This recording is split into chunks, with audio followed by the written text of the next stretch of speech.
Swami Vivekananda said, every one of the great religions in the world, excepting our own, is built upon such historical characters, but ours rests upon principles. There is no man or woman who can claim to have created the Vedas. They are the embodiment of eternal principles.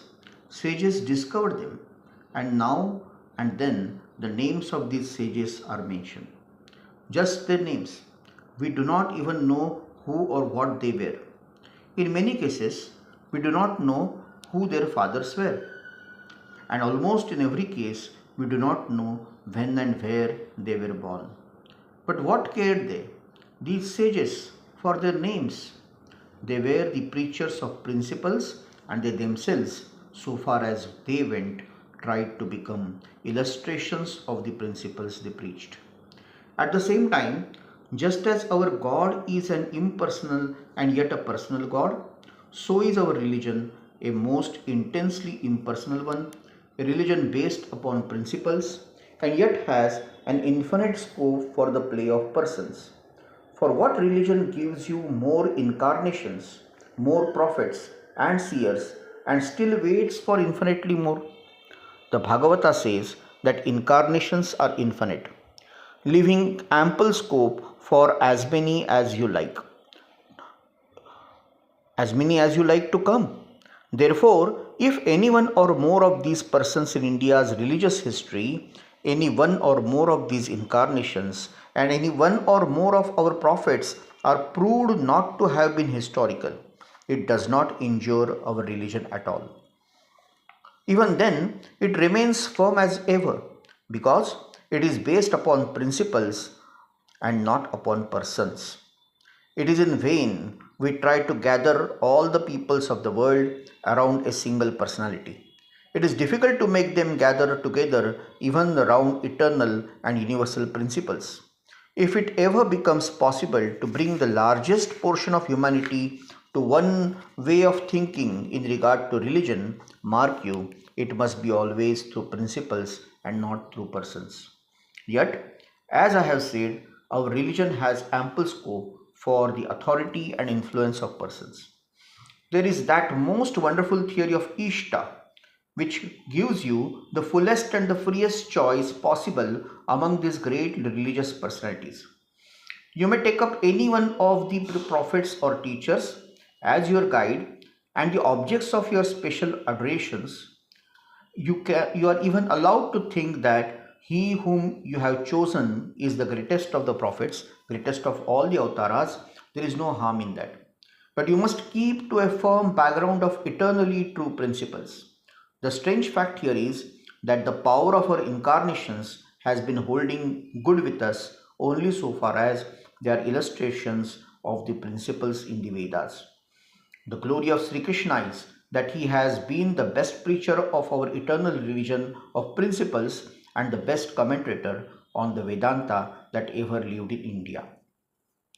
The second claim of the Vedanta upon the attention of the world is that of all the scriptures in the world, it is the one scripture the teaching of which is in entire harmony with the results that have been attained by the modern scientific investigations of external nature.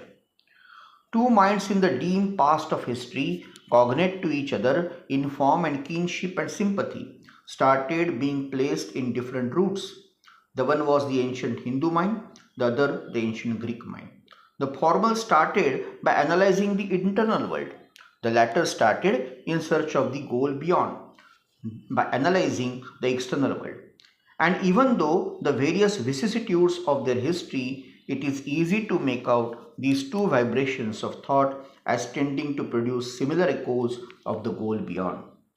It seems clear that the conclusions of modern materialistic science can be acceptable harmoniously with their religion only to the Vedantins or Hindus as they are called. It seems clear that modern materialism can hold its own and at the same time approach spirituality by taking up the conclusions of the Vedanta. It seems to us and to all who care to know that the conclusions of modern science are the very conclusions the Vedanta reached ages ago. Only in modern science they are written in the language of matter. This then is another claim of the Vedanta upon modern Western minds, its rationality, the wonderful rationalism of the minds, and that is rationalism of the Vedanta. I have myself been told by some of the best Western scientific minds of the day how wonderfully rational the conclusions of the Vedanta are. I know one of them personally who scarcely had time to eat his meals or go out of his laboratory, but who yet would stand by at the hour to attend my lectures on the Vedanta. For, as he expresses it, they are so scientific, they are so exactly harmonized with the aspirations of the age and with the conclusions to which modern science is coming at the present time.